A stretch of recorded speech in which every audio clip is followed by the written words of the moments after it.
En geno mara nyakora mogini Rio Makare machiegni weche manyien mag migago mwaikoni weche mawuok e chuny boma ma Nairobi kaachiel gi mago mawuok Kaluo. Mokwongo thuond weche.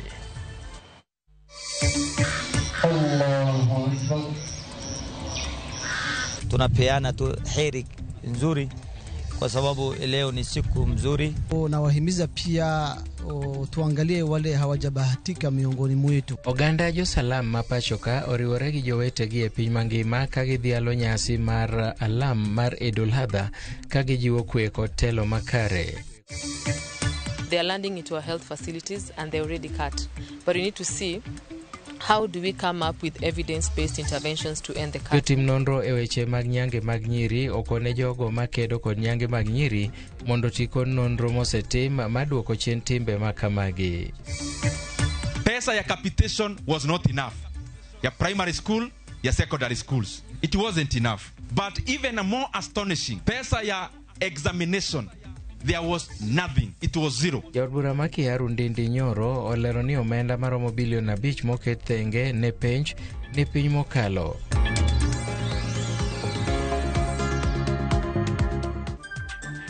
Arwaki ni machiegni e weche manyien mag migago nyinga Milton Ochieng.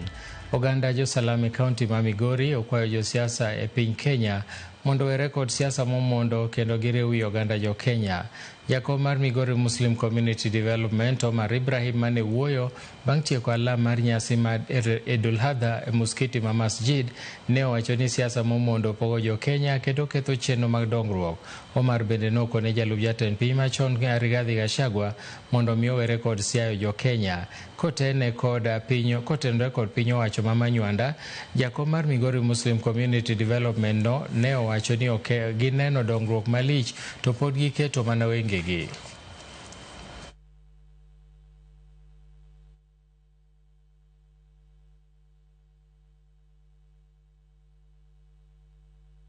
Ambao wakati yake ni bado. Watu wa siasa watakuja tuunganisho wa Kenya, wanafanya campaign ambao muda hajafika. Pande yote, pande ya serikali, wale wanajiita upinzani yote. Na hii mtu naita sujui Gachagua, sujui nini ile alifutwa kazi, kwanza huyu utaleta shida katika nchi. Hawezi nyamaza. Imefutwa kazi, badala kwenda nyumbani kupumzika kwao, anahangaika, mara anaanzisha chama, mara anafanya nini, hiyo yote kuletea nchi matatizo. Watu wa siasa hawache kuchonganisha wa Kenya na hawache kampeni ya mapema. Wakati nafaa watu wakae, wenye kulima alime, wenye kufanya kazi fanye kazi, wenye kusoma asome, watu watulie. Wakati ya siasa ni bado.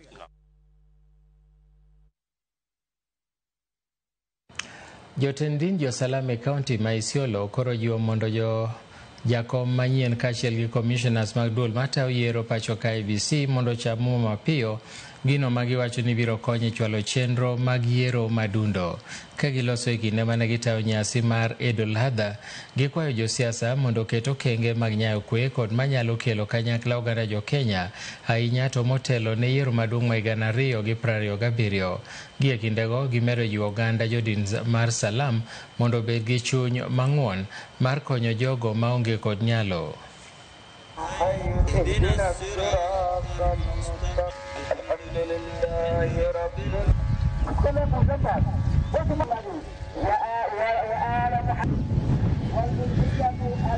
Na wahimiza pia tuangalie wale hawajabahatika miongoni mwetu, hasa wakati hii ambayo uchumi ni ngumu, lakini bado kuna wale ambayo wako na uwezo.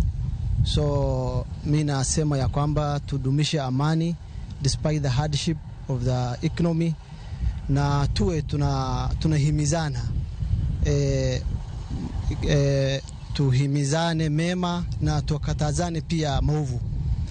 Tunataka iwe kweni Eid Mubarak. Inshallah tunapeana tu heri nzuri kwa sababu leo ni siku mzuri na ni siku njema. Inaistahiki tuwe tuna tunasherekea sherehe ambaye ni sherehe njema, tusisherekee sherehe ambaye haistahiki. Nadhani kwa IEBC rais jukumu yake amemaliza, bunge wamepitisha, lakini jukumu imebaki ni kwa Chief Justice, na hatujui sababu gani mpaka sasa Chief Justice bado hajaharakishwa kuapishwa commissioners. Kuna by election mingi ambayo kwamba iko pending. Tunaomba ofisi wa Chief Justice isipite hii wiki inakuja, iapishwe, commissioners wetu waanze kazi ili pending by election yote ikamilike. Jaod bura ma Kiharu Ndindi Nyoro koro wacho ni kata obedo ni omenda maromo bilion 5 oyudore matayo chenro mar piny pacho ka, omenda ma kamano pod ni piny ahinya. Wira ni piny Kenya dwaro kwan omenda maromo bilion 8 ne chenro ma kamano. Koloso e kaunti ma Murang'a, Nyoro nomedo ni piny owacho nyaka ket okenge manyalo bero sekta mar somo kendo chwalo chenro mag somo e rang'iny mamalo. Omendo ni bajet ma higani mibiro pedhi e od bura kendo somo juma mabiro ok orango dwach oganda jo Kenya e sekta mopogore opogore.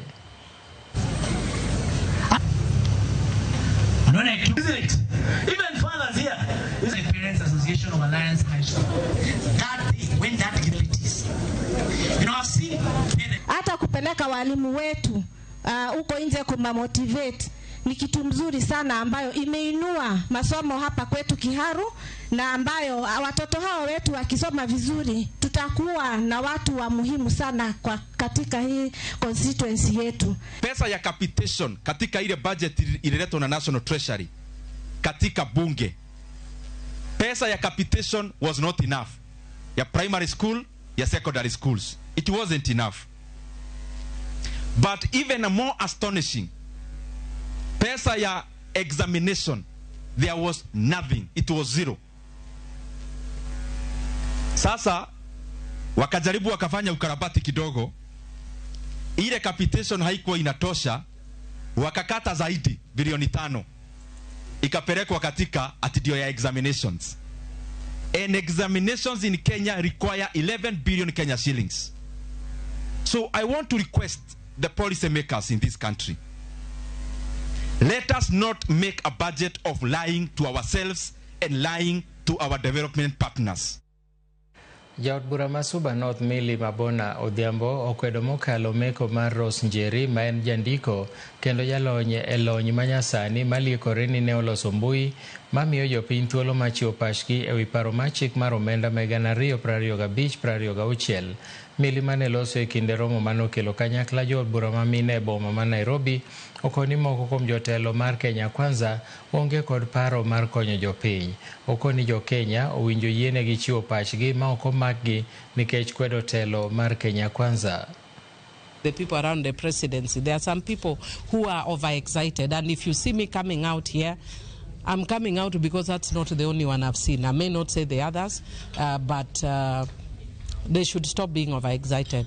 And we cannot allow a situation where any voice of dissent is criminalized. Even me, I have people in my constituency that speak against me. We allow them, let them speak. But ultimately, the best person will win. And so what we, for instance, while Homa Bay was going on very well, then you see this lady being arrested. What sense does it make? Piny owacho geto mar medo kwan ma jopuonjre masomo e mbalariany mar Open University of Kenya kowuok e kwan masani ma jopuonjre 3,500 nyaka 50,000 kachop higa manyien. Mbalariany no manopuodhi chung' kar kende higa mar 2023 chiwo somo e wi lony manyasani ne jopuonjre e nengo mogonyore. Jatend migawo mar somo Migoso Gamba owacho ni okang' ma kamano dhi nyalore kokalo kuom chwalo somo ma kamano e yor mbui mabiro konyo jopuonjre somo kar bedo ma ok ochuno ni gidhi aching' e mbalariany. Nowacho ni sirikal temo yo ma ginyalo nenogo ni jopuonjre osomo e yor lony manyasani kaka yo achiel mar neno ni giduoko chien midhiero mar omenda masani okwako thoth mbalariany ma pacho ka. Kanoloso Naivasha e romo mar kansel mar mbalariany no, nowacho ni sirikal biro siro mbalariany moko masani thembo e yor omenda.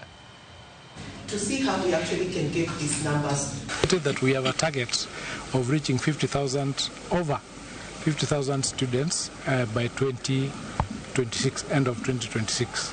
And that will actually assist in the university becoming self-sustaining. As you are aware, we have challenges in the funding of universities, and the more students we have, the more programs we have in the Open University would assist it easily be weaned off the exchequer once we have that number, that optimal number.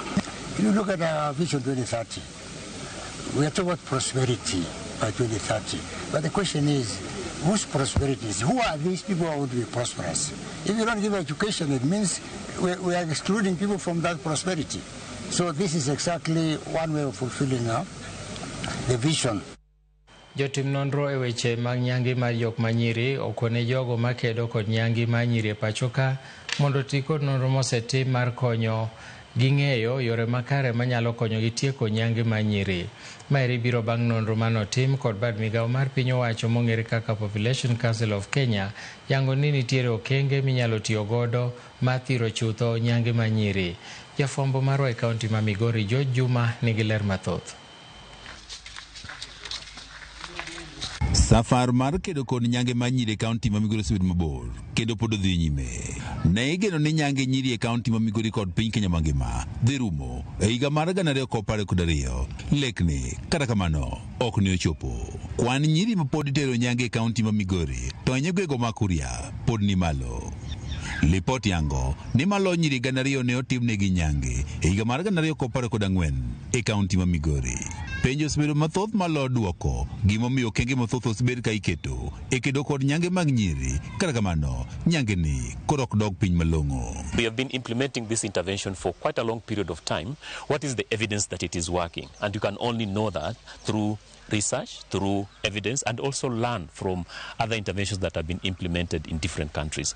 Jokanyo makedo kod lwenjego mag kit chwech pod temo tiyo kod okenge mopogore opogore mar kedo kod midhiero ni. We bring up interventions to end the cut because they are landing into our health facilities and they already cut.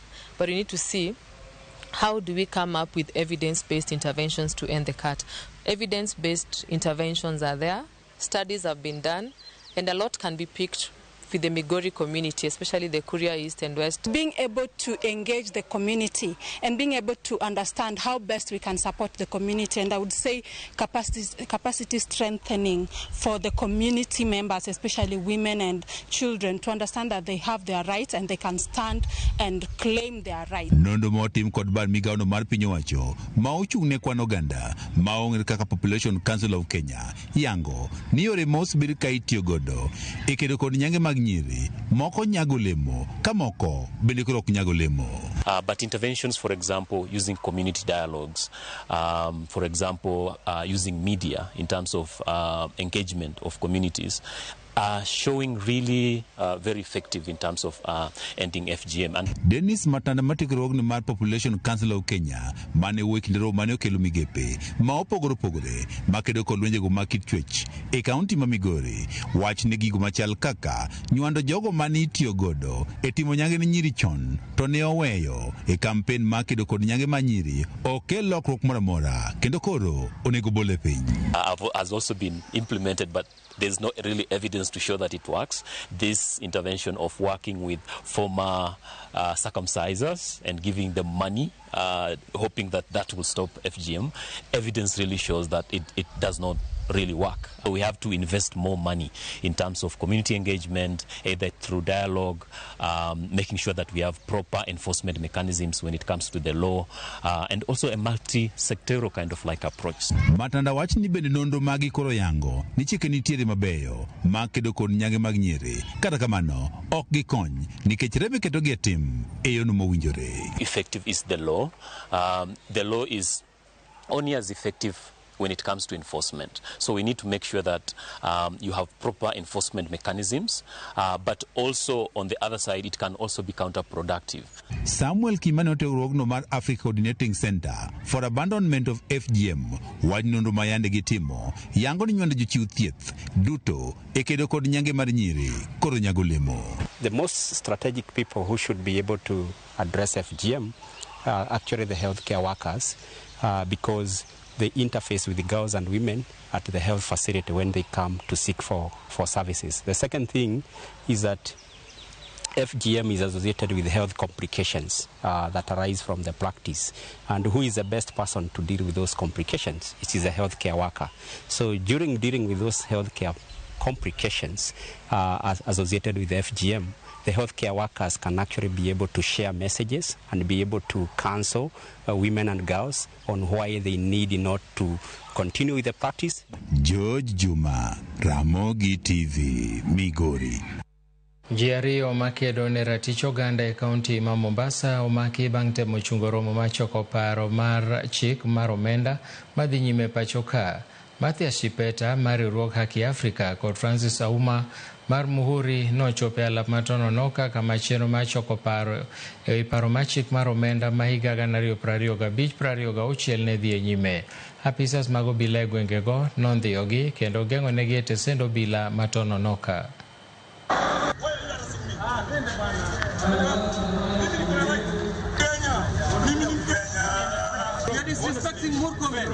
Murkomen pia mumsikizi. Mtasikiza nani? Hakuna mtu kwenye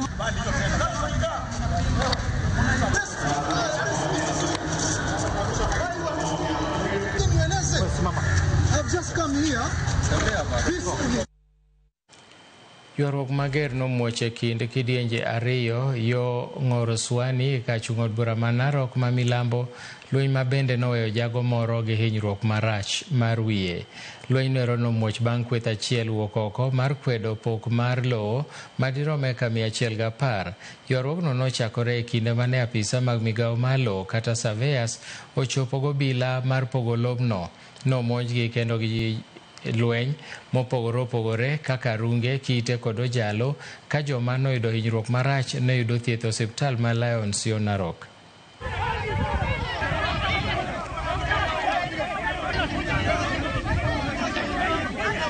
Kwamba sisi tumefuatilia sheria kwa miaka 9 na leo tunajaribu kuja kufuata yale kotini amesema. Kuna watu wachache ambao wanatisha serikali na kusema watapigana. Wamepigana, wametupiga, kuna jamaa ameumiswa, na tunataka kusema ya kwamba tunaomba serikali waingilie hii mambo. Kotini imetoa uamuzi. Hawa jamaa na kulipana na kwenda kwa mambo yao hatuwezi kubali. Tutakuwa hapa mpaka tumalize kudamarcate hii center. Kuna shida hapa Majimoto kutoa title mara 2 na kupea shamba moja. Ndio anasababisha sisi tuuane. Mimi nimepikwa leo. Ukenye umeniona kichwa nimeshonwa kwa ajili kupikania shamba ya kunyang'anya mwenyewe. Private land ya mtu. Hawa anataka kuchukua na nguvu. Kukuja kusikiza ile maneno pale ndio wakanipika. Watu wakatufamia na mawe, wakanipika na mawe. Nyinyi watu wa serikali wanakuja kupea msi ati director ya Nyayo Zone. Ashindwe. Na sisi tunasema, sisi tunamwambia serikali akuja kubaka watu wa Majimoto kwa sababu sisi ni watu wenu. Na kama nyinyi hapana baki sisi kama watu wenu, hata sisi tunaanza kubadilika. Kwa sababu tumeona kwamba serikali hawezi kusoma maana hatu. Tulisikia kuna jamaa mmoja anajifanya komiti. Aliita wafuasi wake kuja kwa katia shamba ya wenyewe. Shamba ambaye si ya senda, ni shamba ya individual. Alikuja kuwaita awakatia wape kama ploti, na yeye si komiti, hakuna mahali alishachaguliwa, alijifanya tu kuwa komiti. Rokamano kwa medoketera Mogi TV en thuolo mar kawo yweyo mokwongo e migago kapok adhi e yweyo. An gi ote mar Pascal Olajo gi Pauline Pascal giwacho ni gineno e yo makare ka gintie Kabondo Nyasore School ka gichwalo mos gi Nevera Pascal gi joka jaduong' mosenindo Awino Olajo te. Ote machielo kanyo waneno e chenro mar migago gi Immaculate Adhiambo to gi Mary Magambo ka wantiere Ngomongo tulo welo madhi nyime kaluo kelo picha marach kwe mano Odundo, Jo Odundo mtu kubwa size ndogo. Kaeto machielo bende Nyaringa Alfred wachono megago maler ka en Ungoe Karungu. Machielo bende wan kod wane gweng' maharo Ndhiwa County, Ndhiwa Sub County. An Derrick Ochieng, erokamano ahinya Derrick Ochieng. kaetaneno ka ng'ato dikote mang'eny to nuogi nyinga Arusha wuod Kanyimach ogola Kofi ema wayuago Kanyimach ka migago biro nwa maber wan koda jolie duto te mano wacho ni luonge no Nyango Odhiambo mar Malindi kaeto mogik Milton News Lerie kendo Nyong'a Adua ka ntiere Magina Kabuocha gi Bondo Nyagilogo Jeromano Otis Andango Governor Magina wakaw yueyo machuok kik idhi mabor waduogo bang' thuolo machuok.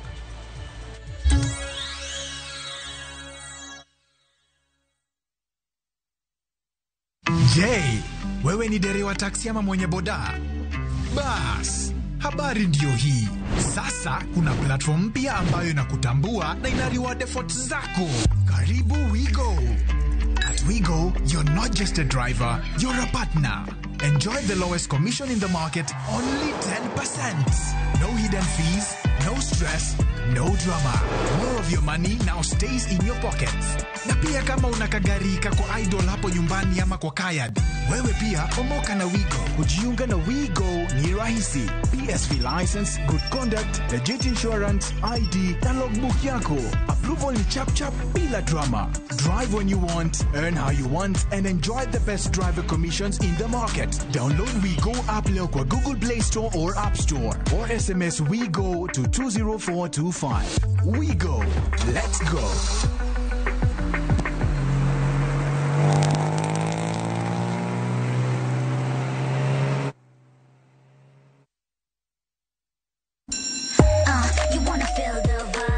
Ngeso ka ngeso, wakelo ni gik mamit makelo mor. E rogo mar nyithindo kae, wakelo ni talanta. Loso gi lwedo, wapuonji tedo be, gi moko mamit. Rogo mar nyithindo, ngeso saa 3 mar okinyi, mana e Ramogi TV.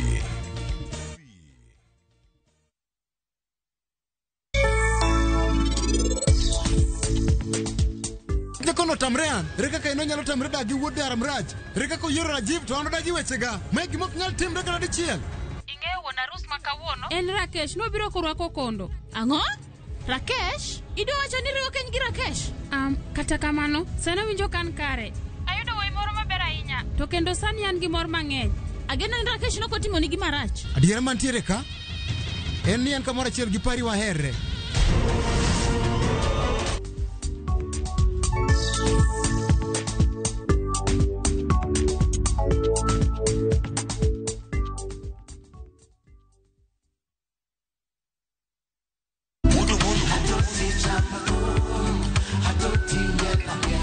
Woktich ka woktich wakelo ni duond ya Wotonagi. Kabinet chariyo kati chariyo nyakumunga juang en odiochieng' mar yuto mari. Chieng' tich adek kati tich adek nyakumunga juang en odiochieng' mar mine nyalo kachiel koda weche hera. Awendo kachopo tich ang'wen nyakumunga juang wakelo ni kama nene, yani TBT kod thumbe mamit mokalo.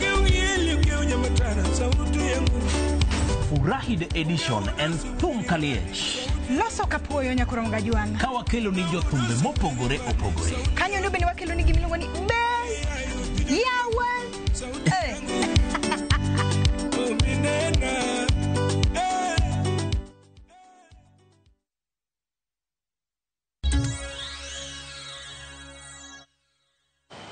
Arwakini machiegni kendo jodak kanyakla kod jotelo mag Garissa koro chiwo pachgi e chupni mag plastik mithoro witi e kaunti no kane giloso e kinde mane hingo dichieng' mar aluora e katiegruok mar NENAP.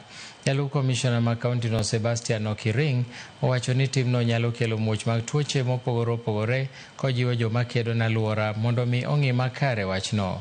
Okiring nomedo jiwo tiyo kanyakla kata yo makare gi jwala kowacho ni tiyo marach gi jwala go osekelo achiedh nade kod lal maduong' ne jopith jamni.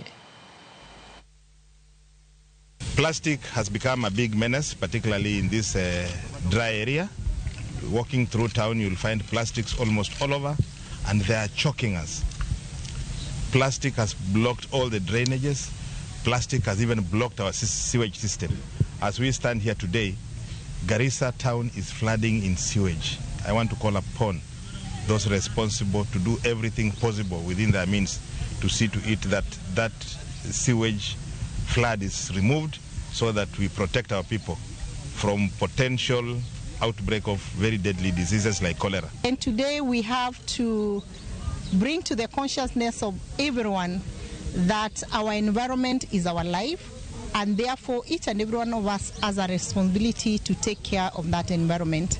As NEMA, we have continued to roll out regulations which are aimed at ensuring a sustainable environment, and we are fighting the three major environmental challenges of our times, that is pollution, climate change, and biodiversity loss. I want to also ask the Northern Water Board and the county government to address how they can manage the only plant that we have here. The only sewage plant that is in town is in mess.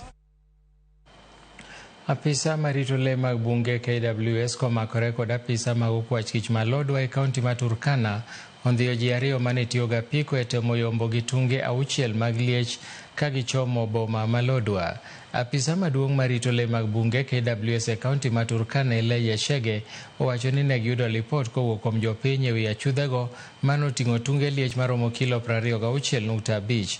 Jalup komishona ma Turkana Central Thomas Siele opwoyo jopiny, apisas mag rito le mag bunge kaachiel kod KWS go kwach kich kuom tiyo kanyakla mar ndhiyo achudhego. Ji ariyogo ibiro chwali e doho chieng' wuok tich kaluwore gi chik marito le mag bunge pachoka. We managed to arrest 2 suspects who are in possession of 6 pieces of ivory. The suspects were transporting the ivory from Kalokol to Lodwar town. This arrest underscores our commitment in protecting wildlife. We urge the members of the public to continue volunteering such information so that together we can protect our wildlife. I want to ask our people who might be having or who are intending to trade in this kind of products. It is very dangerous to trade in these products. I want to urge everybody who was thinking or who feels like doing this business that it is very dangerous for them.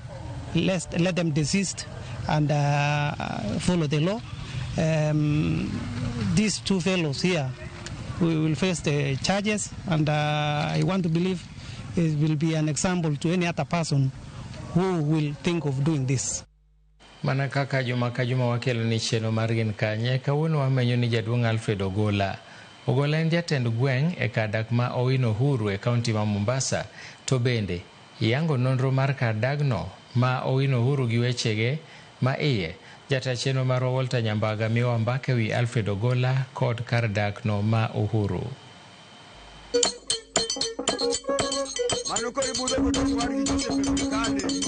Losi mayome makwadho nas e kendo rwako e gweng' man kod nying miluoro Owino Huru.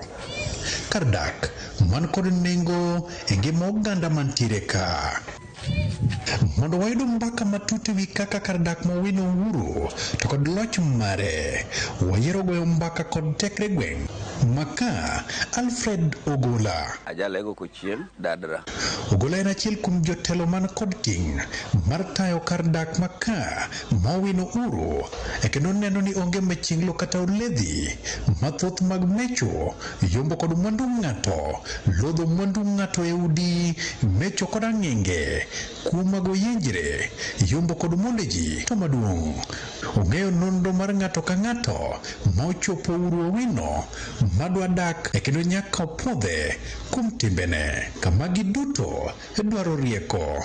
Ogola nosomo kanye. Nyola higa 52. Nasomo e skul miluongo ne Atera. Kana ok Atera adhi skul miluongo no Soro. Ka ok Soro adhi Segere. Segere kanyo mane mtoko goya bawe e klas 6. Kadhi hospital Mulago. Koro kana ai Mulago ne kanyal somo nikech ne an kod injury. Tok techo somo, Alfred nochako menye piny Limamba ma Uganda. Na adhi kamiluongo no Bugiri, Uganda. Chako menyo mara. Bugiri district. Ka ok Bugiri adhi nyaka Kampala. Kampala naloko gimiluongo ni mandas. Ae bang'e nanono da Kampala ok mora. Ne bitisho mago lweny ne ng'eny Uganda. Ama aduogo dala. Pa dala biro nyaka ir wuonwa maduong' Kiambu.